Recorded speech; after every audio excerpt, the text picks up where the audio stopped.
Marc chapitre 10, verset 29 à 30. Tu peux augmenter ça un peu.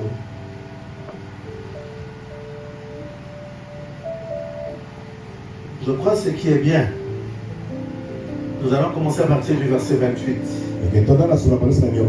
Et s'il vous plaît, écrivez les versets. Vous savez, plusieurs fois, j'ai entendu les enfants de cette église qui sont revenus me dire: nous avons eu des discussions avec telle personne. Quand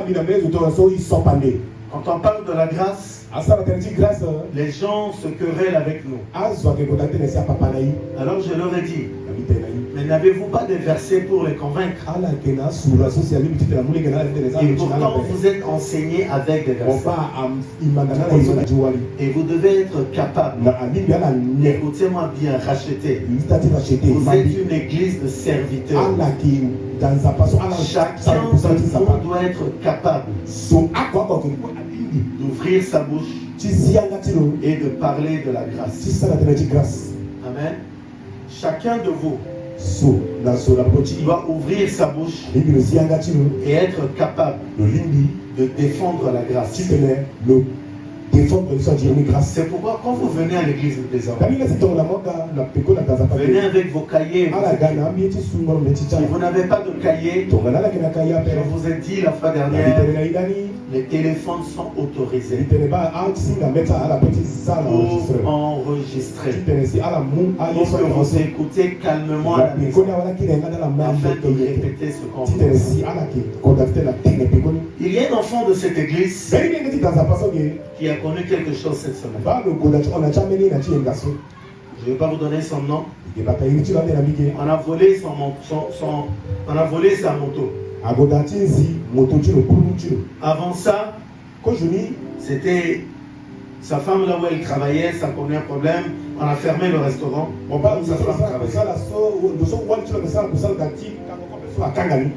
Et avant ça, quand sa femme, il m'a fait le témoignage de sa femme. Je l'ai appelé, je lui ai dit: prends ta femme et priez. Parce qu'il y a un vent qui venait contre vous. Et quelque temps après, ils ont volé sa moto. Et quand il m'a appelé pour me parler de ça, le Seigneur m'a dit: enseigne la persécution. Parce que, écoutez-moi bien, les chrétiens sont préparés pour avoir les bénédictions. Vous êtes préparés aux bonnes choses de la grâce. Vous êtes préparés pour vivre les bonnes choses. Est-ce que vous me suivez? L'église traditionnelle a toujours fonctionné. Il est rare qu'on parle de la persécution dans l'église.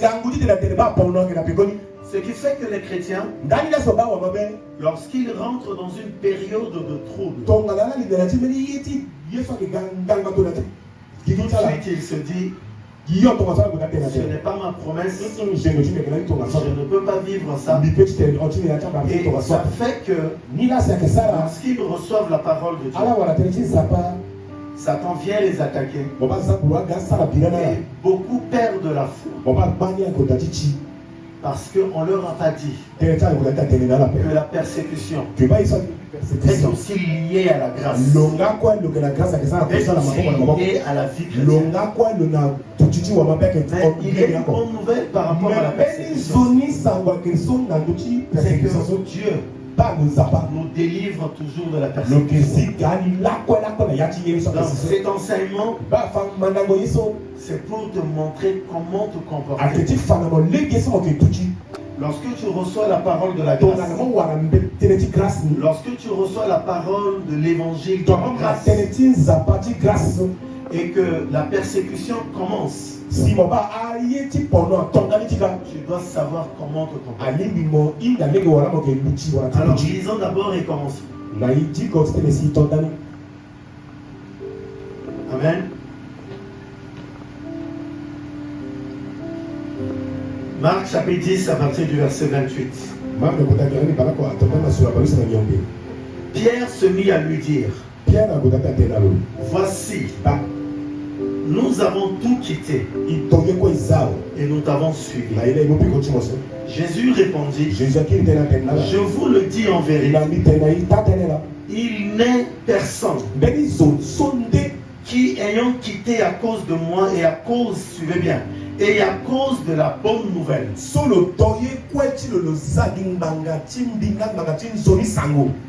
La bonne nouvelle, c'est quoi? Hein? Vous le savez déjà, c'est l'évangile.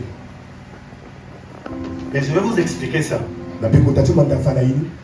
C'est-à-dire, écoutez bien cette partie.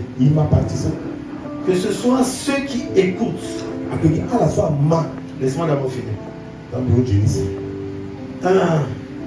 Et à cause de la bonne nouvelle, sa maison, ou ses frères, ou ses soeurs, ou sa mère, ou son père, ou ses enfants, ou ses terres, suivez bien, ne reçoivent en retour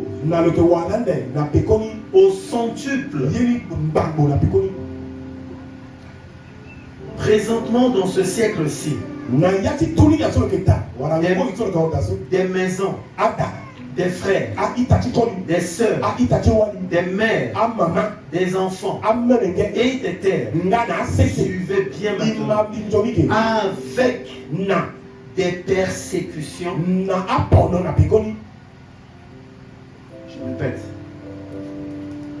Je répète. Ça veut dire, vous tous qui écoutez l'évangile, vous qui venez à l'église, qui êtes assis à l'église et qui écoutez l'évangile de la grâce, vous le saurez pourquoi le dimanche prochain. Écoutez, toute personne qui écoute l'évangile, l'évangile fait quelque chose en elle. Amen. C'est parce que vous ne savez pas que le fait d'écouter l'évangile de la grâce, c'est ça qui donne la foi en vous. Et la foi fait produire tout ce dont vous avez besoin.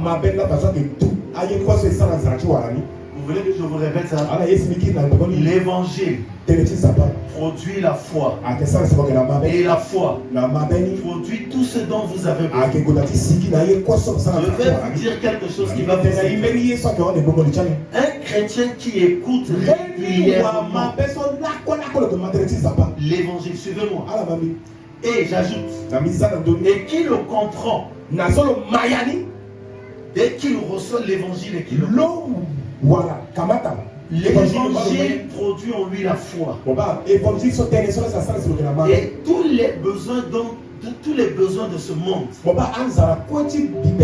foi maintenant à le produire.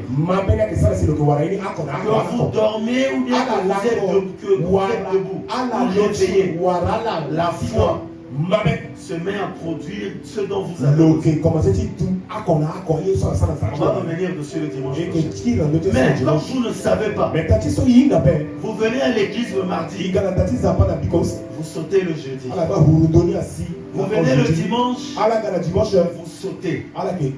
Ce qui fait que vous ne comprenez plus l'évangile. La raison de toutes les pauvretés, de tout ce que vous vivez, c'est parce que vous n'avez pas encore compris ce que fait l'évangile. C'est-à-dire la bonne nouvelle du royaume, la bonne nouvelle de Jésus-Christ, de ce qu'il est et de ce qu'il a fait. Mes amis, suivez-moi bien.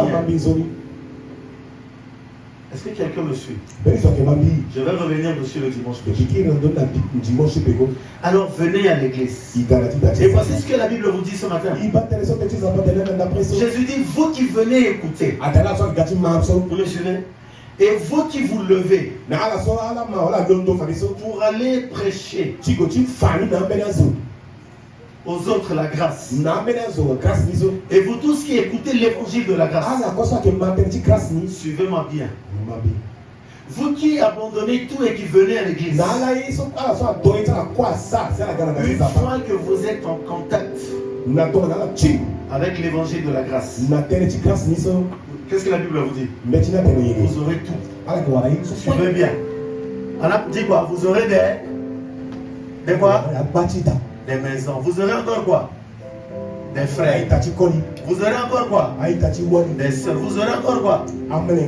Des richesses. C'est tout ce dont il parle. Vous aurez encore quoi? C'est pourquoi on vous dit cherchez premièrement le royaume de Dieu. C'est Matthieu 6:33. Et Dieu nous a parlé de ça, non? Il dit quand vous venez à l'église, vous n'avez pas besoin de faire des efforts, mes amis. Venez vous asseoir et écouter l'évangile. Et comprenez l'évangile. Dès que vous le faites, vous aurez toutes ces choses. Même les mariages que vous cherchez là, laissez-moi ajouter ça. Quoi encore? Et tout ça. Alléluia. Alléluia. Mais le verset ajoute que vous aurez tout ça avec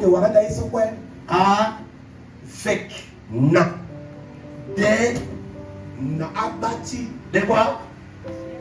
Avec des persécutions. Avec. Ça veut dire quoi?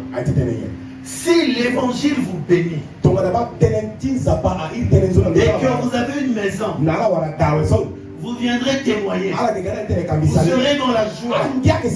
Si l'évangile produit en vous un mari, s'il produit en vous une femme, s'il produit en vous la prospérité, quel que soit ce que l'évangile produit en vous, parce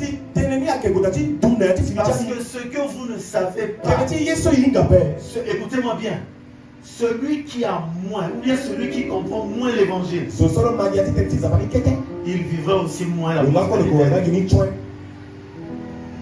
Voilà pourquoi la parole de Dieu doit être abondante en vous. Si vous allez dans des églises où on ne vous prêche pas la grâce ou la bonne nouvelle, vous vivrez aussi selon l'évangile que vous avez écouté. Est-ce que vous me suivez? Mais si vous écoutez l'évangile, la Bible dit l'évangile produira ces choses en vous. On verra ça le dimanche prochain. Aujourd'hui, ce qui m'intéresse, c'est que vous aurez tout ça avec. Avec signifie quoi? Ça veut dire que si quand tu as la maison ne viendra pas seule. La maison viendra avec des persécutions. Le mari viendra avec des... Est-ce que vous me suivez? L'argent viendra avec des... Avec des quoi? Oh, parlez non. Quand ta vie commence à s'améliorer, qu'est-ce qui va se passer? Ça viendra aussi avec la... L'église n'est pas préparée à ça. Les chrétiens ne sont pas préparés à ça. Dès qu'il y a la persécution,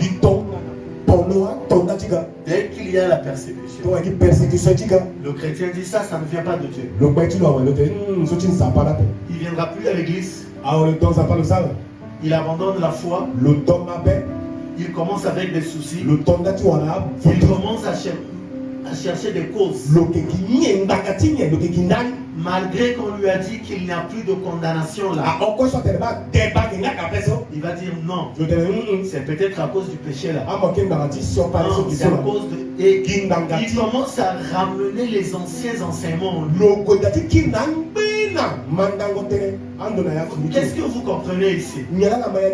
Selon Marc chapitre 10 verset 28 à 30, la persécution ou bien les persécutions sont une promesse de qui?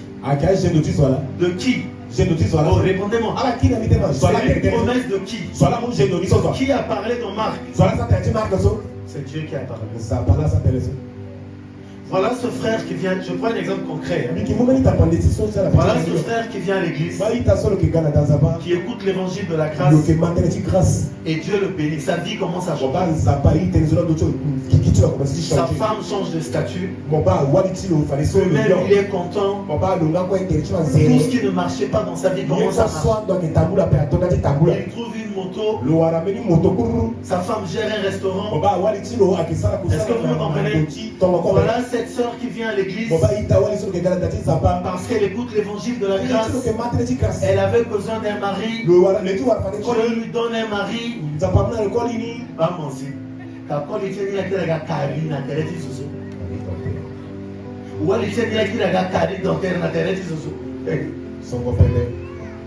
Alléluia. Le travail que la grâce t'a donné, à un moment donné, devient quoi? Un fardeau.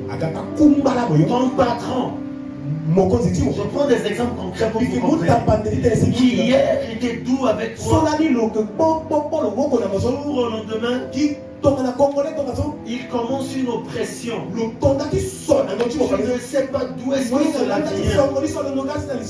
Ton salaire, hier tu avais un bon salaire, et voilà du jour au lendemain, l'entreprise dans laquelle tu travailles a un problème. On est obligé de baisser les salaires. Ton patron, qui hier, je répète encore, était si doux avec toi. Tout ce que tu fais maintenant, lui qui t'appréciait, brusquement, il ne t'apprécie pas. Avant, quand tu écrivais des courriers que tu lui amènes, il y avait un S qui manquait. Il y avait un Sandy qui corrigeait le S. Mais maintenant, là, quand c'est un E accent aigu qui manque, il met en cause tout ton diplôme. Est-ce que vous me comprenez? Et vous commencez à mal vous sentir. Mais la grâce, c'est pas comme ça. On nous a dit que la grâce est une bonne chose. Non, ça veut dire que la grâce ne marche pas. On va voir ça le dimanche prochain. Ça veut dire non, ce sont nos anciennes choses-là qui marchent. Non, ça veut tout simplement dire, comme Marc le dit, quand tu as commencé l'évangile de la grâce a commencé à produire des choses.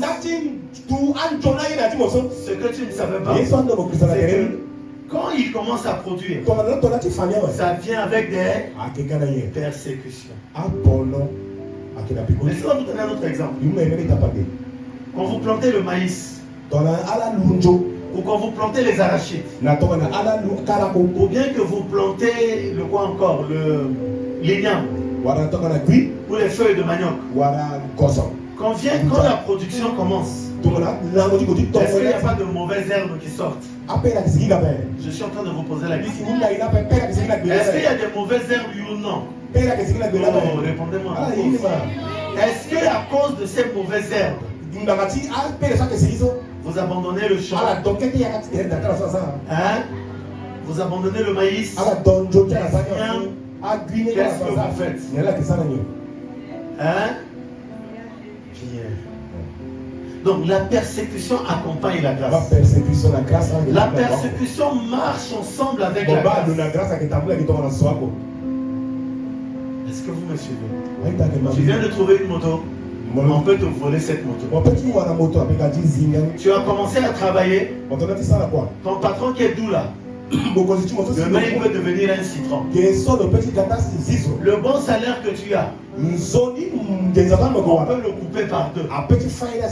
Mais le problème, c'est pas toi. C'est la nature même de la grâce. Non, vous n'êtes pas préparé, vous êtes par deux. Quelqu'un va dire, oh, si c'est comme ça là, alors je n'écoute plus l'évangile de la grâce. Non, je vais vous montrer la bonne nouvelle à la fin. Pour le moment, écoutez. Pourquoi ça t'en fait? Pourquoi c'est comme ça? Dieu veut tester votre foi pour voir est-ce que vous allez l'abandonner. L'Apocalypse dit ceci. Il y a une phrase, il y a plusieurs fois que vous retrouvez cette phrase. Dans l'Apocalypse, si vous lisez l'Apocalypse, à celui qui vaincra. C'est-à-dire, c'est celui-là qui, au milieu de sa prospérité, quand il y a les persécutions, il n'abandonne pas. Il continue avec la même joie. Parce qu'il sait que les persécutions qui arrivent pendant la grâce, si vous restez ferme, qu'est-ce que Dieu fait? Dieu les enlève. Dis avec moi, amen. Alléluia. Vous devez apprendre à résister à la persécution. D'ailleurs, pas résister. Si je dis résister, c'est comme si c'était une adversité. Oui, c'est vrai, c'est une adversité. Mais vous devez apprendre à être dans la joie. À continuer à témoigner la grâce. Amen. Amen. Alléluia. Deux fois la persécution est longue. Est-ce qu'il n'y a pas de gens qui ont reçu l'évangile de la grâce? Alléluia. Et qui ont aussi vécu la persécution? Bon. Alléluia. Vous voulez qu'on aille? Alors c'est dans la Bible. Romains, on va d'abord voir Romains 8:35. Prenez. Romains 8:35. Parce que je sais comment le diable voici comment le diable vous parle. Lorsque vous allez parler de la grâce, voilà comment le diable vous parle souvent. Qu'est-ce que la grâce a changé dans ta vie? Alléluia. N'est-ce pas, grâce? Qu'est-ce que la grâce a transformé dans ta vie? N'est-ce pas, on vous pose ces questions? Et vous aussi, vous vous découragez. Et vous dites, le Seigneur doit d'abord faire ça. Ensuite,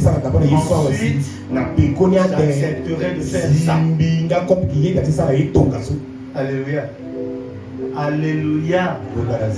Alléluia. Est-ce que quelqu'un est avec moi? Est-ce que tu seras désormais dans la joie quand la persécution va venir? Ton bailleur qui avait supporté 4 mois, 5 mois de non-paiement du loyer,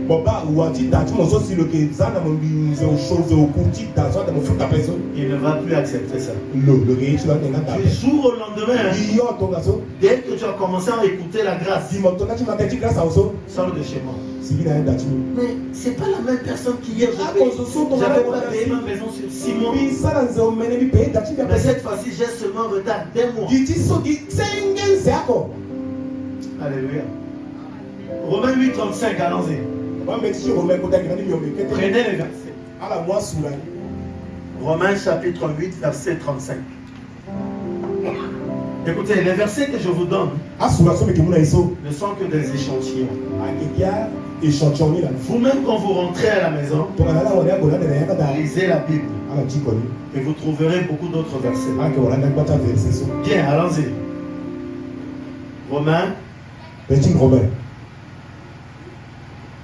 Romains chapitre 8, verset 35. Qu'est-ce que la Bible dit? À partir de maintenant, c'est seulement des commentaires. Qui nous séparera de l'amour de Christ? Suivez bien. Ça veut dire que l'amour de Christ, c'est la grâce. Alléluia. L'amour de Christ, c'est l'évangile de la grâce que tu as écouté. Amen. Comment Christ t'a aimé, il est mort pour toi. Donc, en d'autres termes, je peux lire ce verset de cette manière. Qui me séparera de la grâce que Christ m'a accordée? Sera-ce la tribulation? Alors, je vais écrire persécution ici. Et je vais écrire tribulation ici. Vous allez comprendre pourquoi. Amen. Ou l'angoisse. Amen. Ou l'angoisse. Ou la persécution. C'est revenu. Ou la faim. Amen. Ou la nudité. Ou le péril. Ou l'épée. Merci. Ou les armes.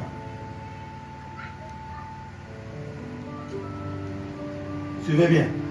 Selon qu'il est écrit, c'est à cause de toi. On est où là? Ça c'est le verset 35 que je viens de lire. Qui nous séparera?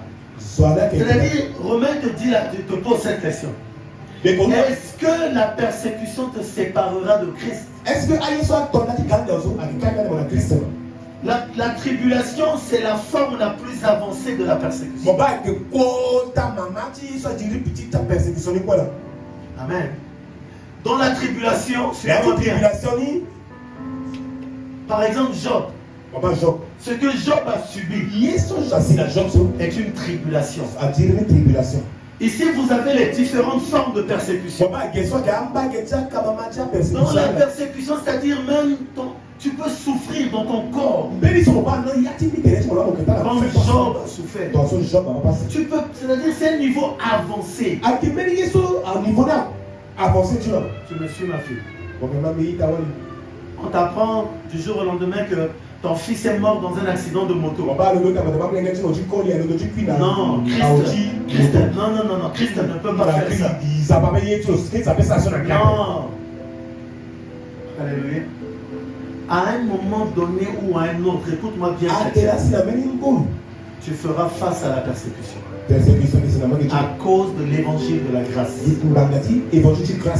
À un moment donné, tu feras face à l'angoisse. Tu feras face à la faim. As-tu vu mon serviteur Job? C'est Dieu, hein? Lola le commencer. D'où viens-tu? De parcourir la terre. As-tu Satan Job avait le Ourandotlo? Il est parti là-bas. Père, qu'est-ce que tu as avec moi? N'as-tu pas vu ma servante Marie-Ange?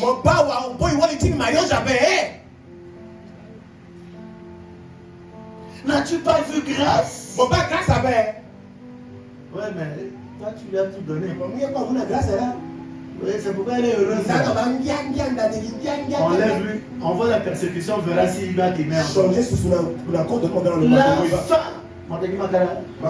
Formon.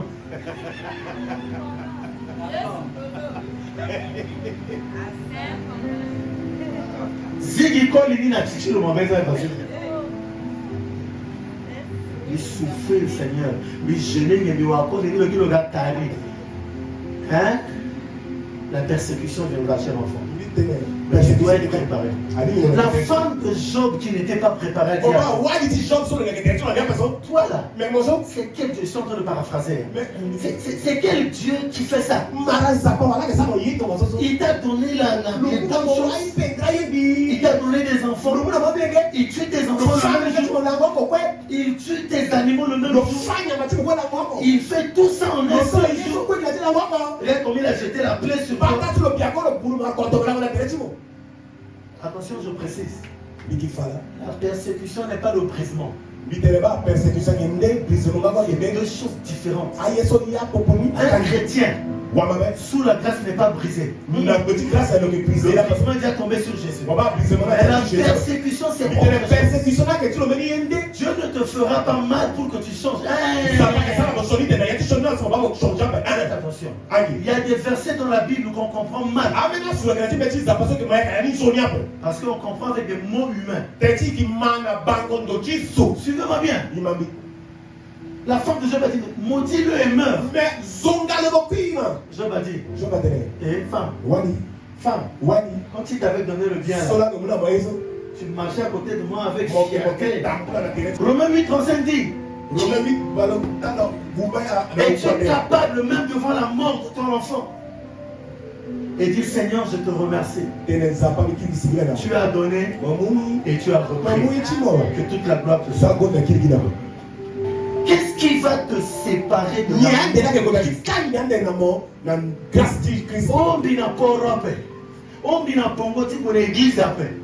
Oh mes frères, la persécution peut prendre plusieurs formes. Soyez préparés. On va voir encore un autre verset pour vite finir. 2 Corinthiens chapitre 12 verset 10. 2 Corinthiens chapitre combien j'ai dit 12 verset. Bien. Écrivez.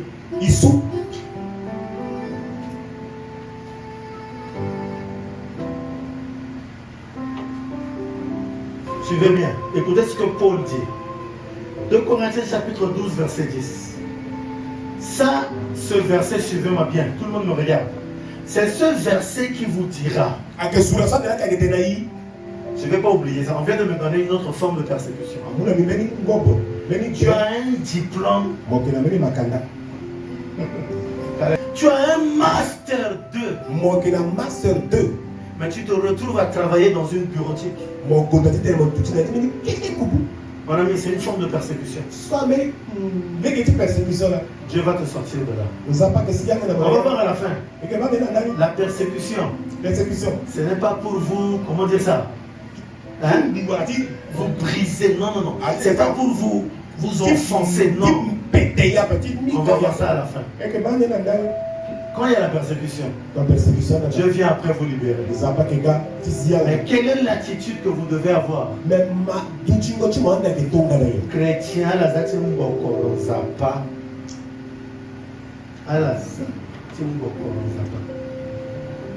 suivez bien. Waouh. On a dit verset combien? Suivez le verset 10. C'est pourquoi je me plais dans les faiblesses, dans les outrages. Les outrages, c'est ça, non? Dans les calamités, les accidents, tout ça. Je me plais dans les persécutions, dans les détresses, pour Christ. Car quand je suis faible, c'est alors que je suis fort.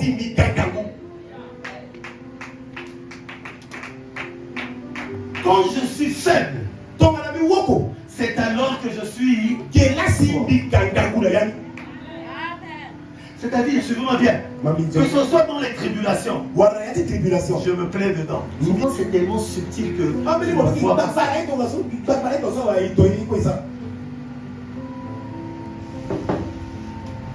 Il dit, je me plais quoi? Je me plais dedans. On continue. Paul a dit ça.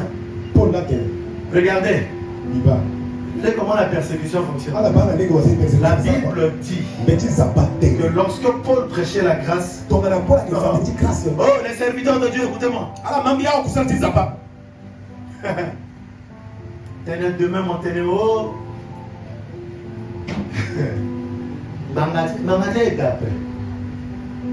Qu'est-ce que Paul avait fait? Écoutez, l'évangile de la grâce est tellement puissant. Est-ce que vous me suivez? La Bible dit, suivez-moi bien, que Dieu, pour ne pas que Paul puisse s'enorgueillir, Paul avait la même sagesse et l'intelligence que Dieu avait donnée à une seule personne dans le monde. Dites-moi qui? Non. Salomon. C'est la Bible. Paul parle de l'excellence de la révélation que Dieu lui a donnée.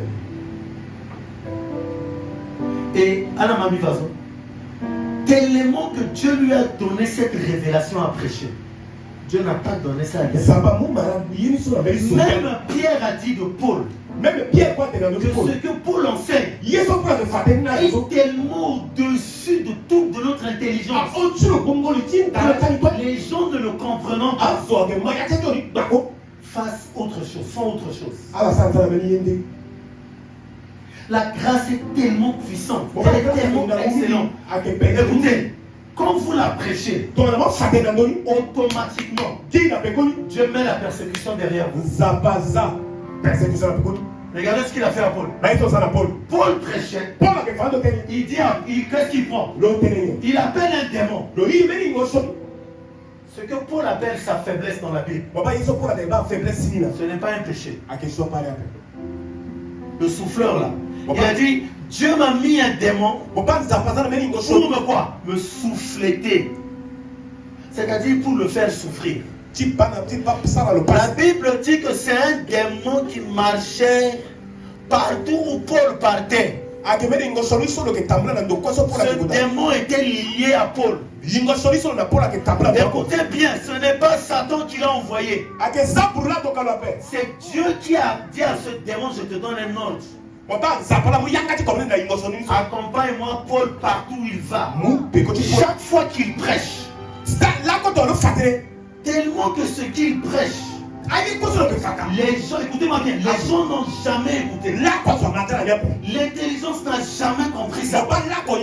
C'est quelque chose de tellement élevé. C'est une bonne nouvelle qui libère les gens. Quand Paul va prêcher ça, il va s'enorgueillir. C'est-à-dire Paul va devenir orgueilleux. Il va dire que révélation ça vous dit pour l'empêcher de faire ça. Après chaque prédication, tu dois le tourmenter. Que ce soit la maladie, je te donne l'ordre de le persécuter. Ce qui fait que, et ce qui fait que partout où Paul prêchait, dans chaque ville où il arrivait, Paul prêchait avec joie. À la fin, on doit le lapider. Un jour, ils l'ont tellement lapidé. Ils ont cru qu'il était mort. Ils l'ont tiré l'homme maintenant dehors de la ville. Ses disciples se sont mis autour de lui. Ils ont crié avec des plaies dans la tête. Papa, il ressuscite. Qu'est-ce qu'il fait? Il rentre encore dans la ville. Paul comprenait ce qui se passait avec lui. Il savait que comme Dieu lui a donné de prêcher l'évangile, après avoir prêché, j'aurai la persécution. Paul remerciait le Seigneur à chaque instant. Deux fois le démon dit ceci. Non, il y a beau mon attenant. C'est là ce soir. Il bouge, il me quoi, ma chicoté. C'est le démon qui faisait ça. Jusqu'à ce que, à la fin, comment Paul est mort? À Rome. Scié à deux. Azalo le lango torso. Et bien ça doit. A failli le aussi.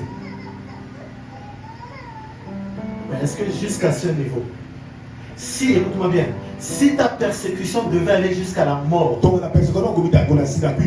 amen, est-ce que tu es là avec moi? Est-ce que pendant qu'on va te scier, tu chanteras toujours pour l'Éternel? C'est la question que je vous pose. Si Dieu devait te priver d'un mari à cause de l'évangile, si Dieu devait te priver d'une femme à cause de l'évangile, si Dieu devait te priver d'enfants, est-ce que tu le loueras toujours?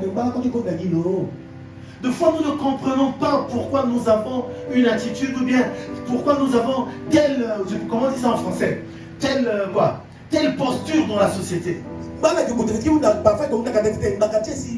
J'ai vu des pasteurs dans des églises dire comme tu n'es pas marié, tu ne peux pas bénir un mariage. Mais si Dieu avait choisi de garder quelqu'un dans le célibat comme une persécution, vous venez de transformer ça en principe.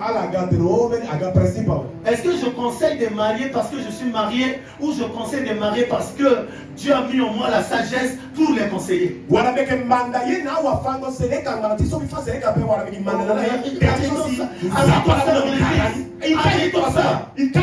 ne conseille pas parce que j'ai l'expérience. Parce que l'Esprit de Dieu est en moi. Même si je pas marié. Enseigner sur le mariage. Bénir le mariage. Il y a l'onction sur moi. Le Saint-Esprit m'apprendra toutes choses. Que je dirais. Il passera même 25 ans d'expérience de mariage. Qui a dit que les pasteurs doivent être d'abord mariés avant d'être consacrés? Aujourd'hui, une soeur qui est célibataire dans l'église, c'est anormal. Un homme célibataire à 40 ans, c'est anormal. Chers amis, comprenez la persécution et vous serez heureux dans beaucoup de choses. Ben, la plupart du temps, nos frustrations, c'est parce qu'on n'a pas compris la persécution. On l'a dit, je me plais. Et Dieu a mis un démon. Ce qui t'arrive là, arrête-toi. Seigneur, est-ce que c'est la persécution? Qu'est-ce que Paul a fait? Au début, Paul n'a pas compris. Nous, les serviteurs de Dieu aujourd'hui, je prêche l'évangile et je n'ai pas de voiture. Oh, il y a des serviteurs de Dieu qui prêchent. Oh, vous n'êtes pas des leaders. Parce que je n'ai pas de voiture, je suis pas leader. Parce que je ne prêche pas avec une veste. Écoutez, Paul n'avait pas compris au début. Le gars qui a boule à terre, le gars qui a boule à picaro, le gars qui a son dalo. Attends, Seigneur, est-ce que c'est vraiment ça te servir? Et Paul, qui t'a dit ce que Paul a fait? Paul s'est arrêté. Et Paul a prié. Seigneur, qu'est-ce qui se passe dans ma vie? Et c'est là que le Seigneur lui révèle. Paul, ma grâce te suffit. Quand ma grâce te suffit, voici ce que j'ai fait. Comme je t'ai donné la grâce pour prêcher, pour enseigner.